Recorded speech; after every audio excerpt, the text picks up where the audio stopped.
in this video, I'm going to show you how to set up a calendar event or a meeting in Google Calendars. So this is my calendar. I have it set up in month view because that's just how I prefer to look at my calendar.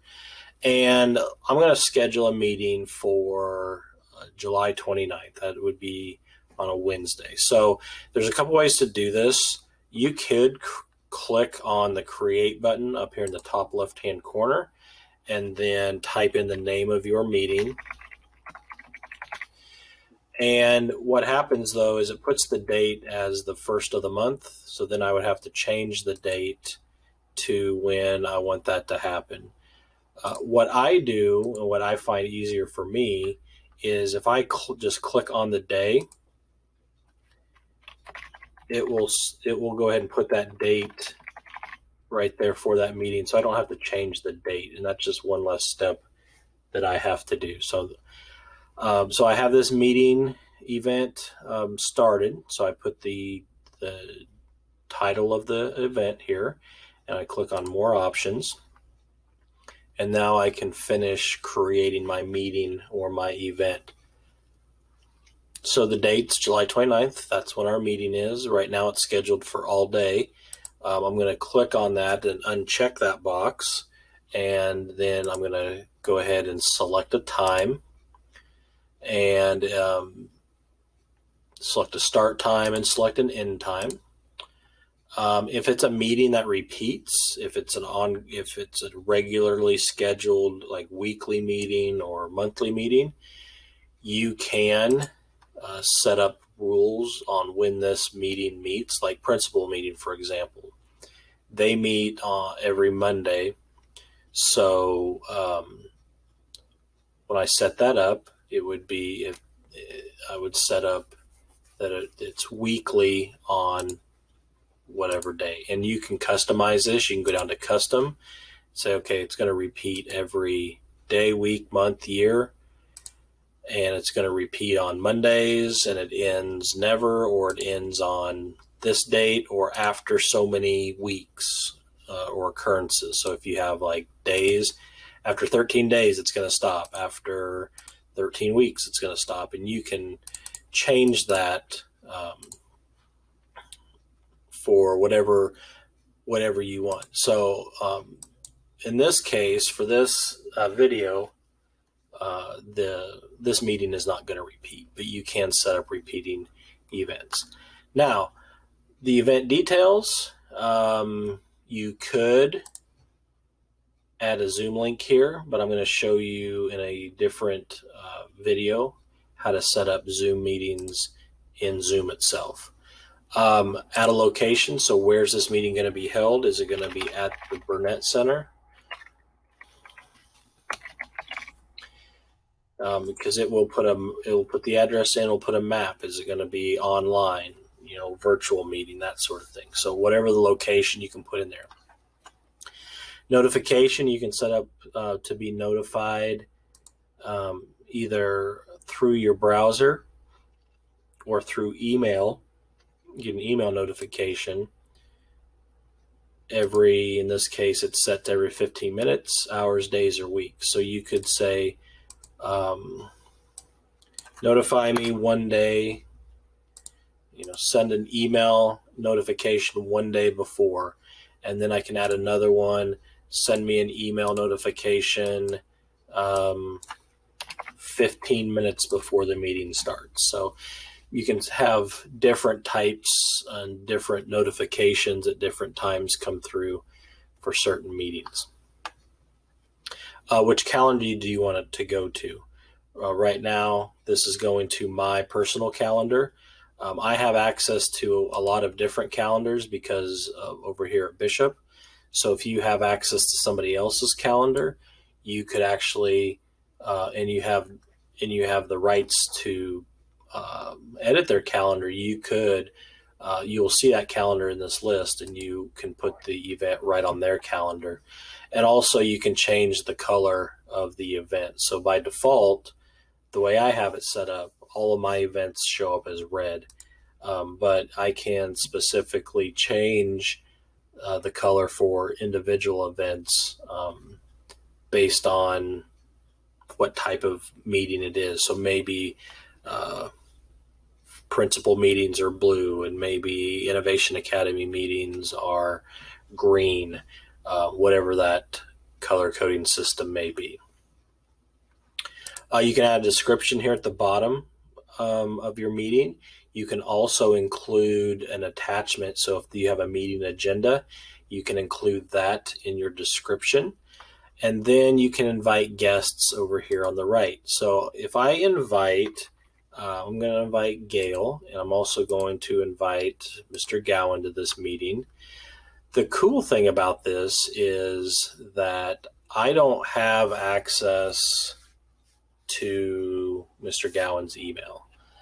So I'm not quite sure if 10 o'clock on next Wednesday will work for him for a meeting. So when I put whoever I put in this list, I can then click on this link or this tab right here that says find a time. And so what that does is that shows all my events are in red, all of Gail's are green, and all of Scott's are blue. And I can scroll up and down and see, well, maybe Wednesday, Wednesday may work. There's some time in here that may work. This looks like it's an ongoing, this is an all day thing that Gail has on her calendar. So she may be able to scooch away and have some time there. If you can't find a time on that day, say, oh, you know what, Friday it looks like from 12 to 1, and I can click and drag and select that time, and it changes it up here at the top left. So you don't have to have access to everybody's calendar here, but once you put them in the list, then you can click on the find a time, and then you can find kind of a common time when you'll be able to meet. That will save you from sending multiple emails back and forth with people saying, hey, are you available such and such time? And then you have to wait for them to email back. And then by that time, something else gets scheduled. So you can actually see when some common free time is for a meeting that you're wanting to schedule. And then when you have that done, I'm going to click on event details again. Gets me back to this. Under guest permissions, these are going to be the default settings, but these are set up. If you want your guests to modify the event, which means they can make changes to this, put a check mark in there. I would leave that unchecked. If you want people to invite other people to this meeting, you leave that checked. Sometimes you don't, so you can uncheck that.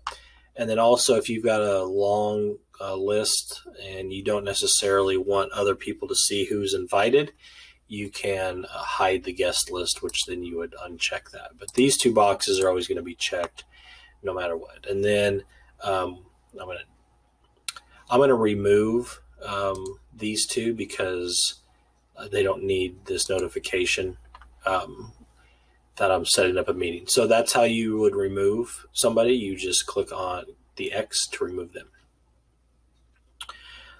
So when you have your meeting event done and scheduled and ready to go, you click on save, and then it would go out onto your calendar. So if I click on here, there's my demo meeting. Now, if I had invited Gail and Scott, it would automatically show up on their calendar.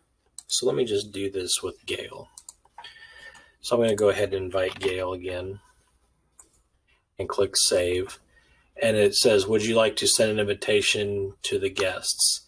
If you click send, they'll get an email notification that they're invited to this meeting. If you click no or don't send, they won't get an email invitation, but it will get added to their calendar. So I would click send, because then that way people will see that and they will see that they're invited, and they can go to their calendar and respond by either yes, they're coming, or no, they're not. Because if you don't send it, it may be a surprise that they get invited to a meeting. So I'm going to click don't send because I don't want Gail to get this, because I'm going to delete it after this video is done anyway. So then there is the demo meeting, and actually I do have access to Gail's calendar. I can turn Gail's calendar on and you can see hers is in green. So there it is on her calendar right there. And then she can go in and accept it. Now, if you need to, so let's say, well, the meeting got moved to Saturday. And so instead of clicking on it and editing it, you'd click on the edit button to edit it. If it's just as simple as moving to a different day, you just click and drag to that different day. And you can send an email update to your guest and say, so the email would say, hey, this event, the date changed on this event, just a heads up. If you click don't send, it still changes it on their calendar, but not doesn't send them an email. And there I changed it. If I click on the event again, there's the edit button. It's the pencil that gets me back to this page where I can add people in if I need to. I can also print this information. I could delete the whole meeting. I can duplicate it. I could copy it to another calendar.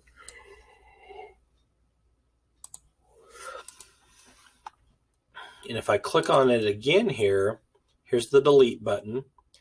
This button allows me to email the guests who were invited. So if I click on this, I can actually send an email and say, hey, don't forget about our meeting. Make sure you bring such and such book, or make sure you read the agenda before coming to the meeting. Whatever message you want to send.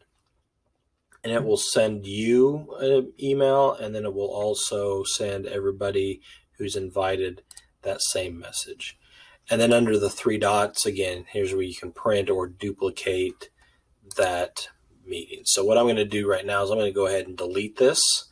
I'm going to click on delete, and it says, do you want to send an email to people basically telling them that the meeting has been canceled?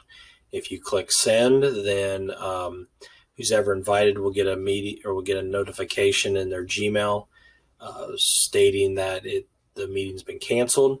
In this case, I'm not going to, so I'm going to click don't send. So Gail will not get a message, and she will not see it on her calendar anymore. So I'm going to click don't send, and that's it.